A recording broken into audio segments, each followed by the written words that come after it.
Pemex ha sido un gran fracaso de López Obrador.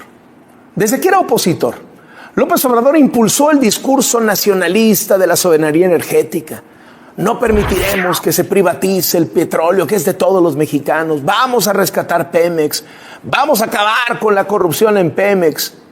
Llegó al poder construyendo la idea de que él era una especie de Lázaro Cárdenas II. De hecho, tenía todo a su favor para transformar Pemex. Pemex estaba casi quebrada, era un nido de corrupción.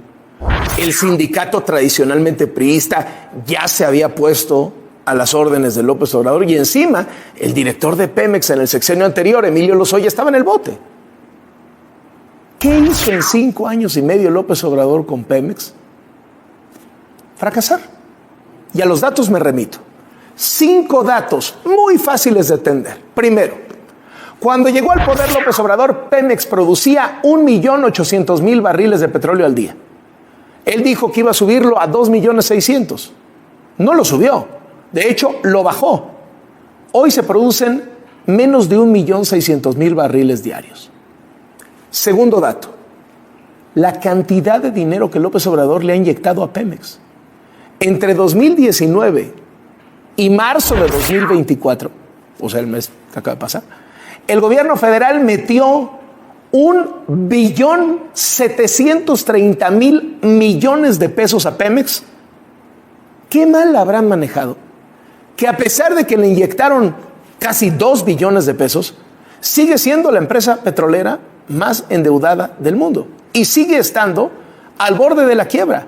Y las calificaciones financieras a Pemex son reprobatorias.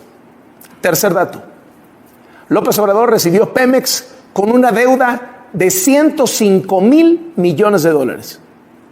Hoy la deuda es de 101.000 millones de dólares, o sea, quedó prácticamente igual. Y cuarto dato, este es el gobierno que inició declarando una guerra al huachicol y dejando al país sin gasolina. El huachicol está peor que antes.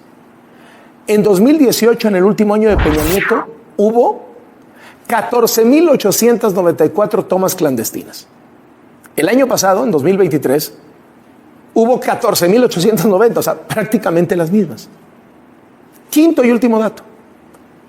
López Obrador es el político que prometió en campaña que si ganaba la presidencia, la gasolina iba a costar 10 pesos el litro.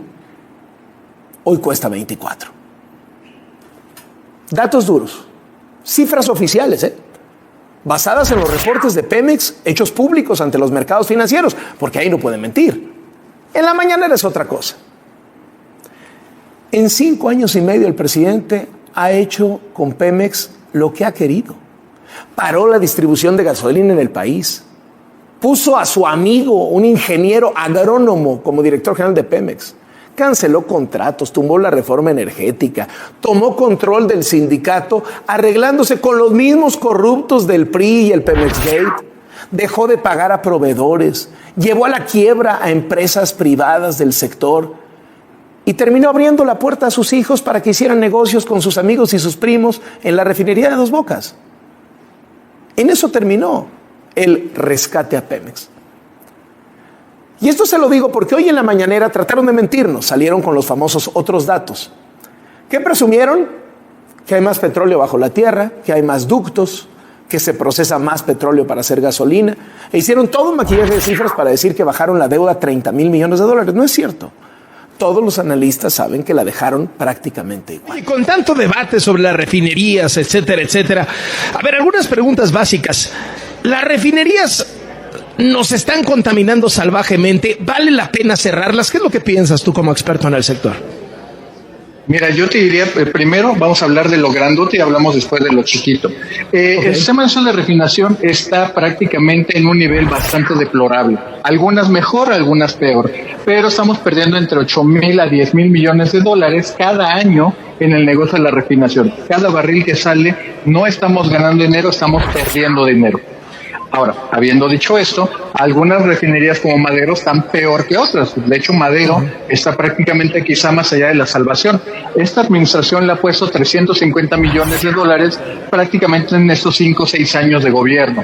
El problema es que para que opere de manera bien, confiable, a un 80%, requiere inversiones entre $4,000 a $5,000 millones, dependiendo del precio del acero. Obviamente, más allá de la salvación.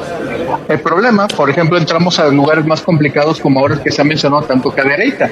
Cadereyta podríamos ponerle inversiones para reducir sus emisiones contaminantes, principalmente el dióxido de azufre, y estaremos hablando de $1,000 millones. El problema es que esto no agrega un solo barril de gasolina, de diésel ni nada, es simplemente para que baje la contaminación.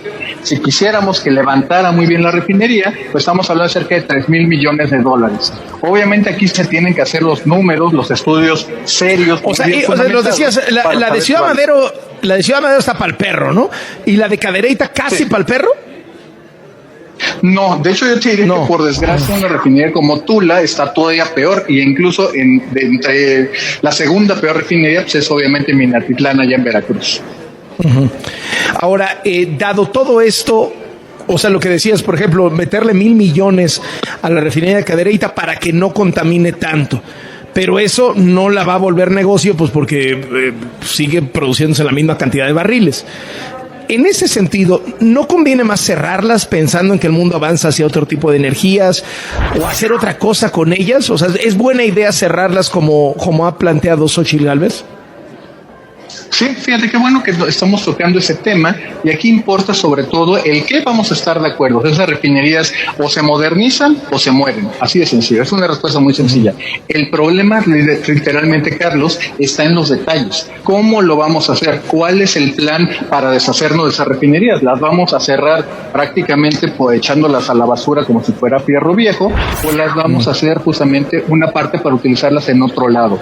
Y ese tipo de preguntas son las que, por desgracia, todavía no es una respuesta tan fácil. Y el problema es que si no se hace bien, podemos terminar perdiendo todavía más dinero de lo que está pasando ahorita.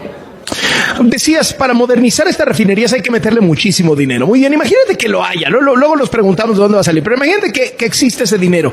¿Lo vas a recuperar? O sea, ¿va a hacer negocio? Si tuvieras ese dinero, ¿valdría la pena modernizarlas? Muy probablemente no. Esa es justamente la pregunta clave, Carlos, y el avance de la electromovilidad sugiere que no va a ser el caso. Ahora, habiendo dicho eso es muy fácil hablar de la electromovilidad y su gran avance, sobre todo en los autos, en la parte de las gasolinas. Sin embargo, en la parte del diésel, que es el combustible de la industria, en los trailers, en los camiones, en algunas veces hasta los buques, las lanchas, obviamente aquí no tenemos ese sustituto.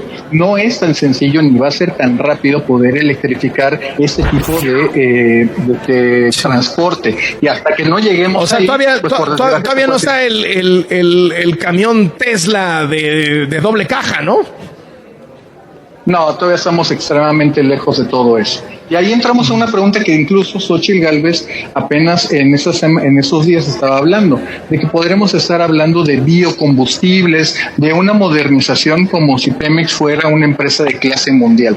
Y ahí, por desgracia, los datos no soportan ese optimismo. Aquí habría que decir de que, por ejemplo, para darte una idea y también al público, estamos hablando de un nivel de sofisticación tan grande, pero Pemex al día de hoy no produce prácticamente nada de la gasolina premium. El 99% de la gasolina premium del país es importada. ¿Cómo vamos a pensar o por qué podríamos suponer que Pemex pueda aprender cosas de última generación cuando lo más básico no lo ha podido hacer bien?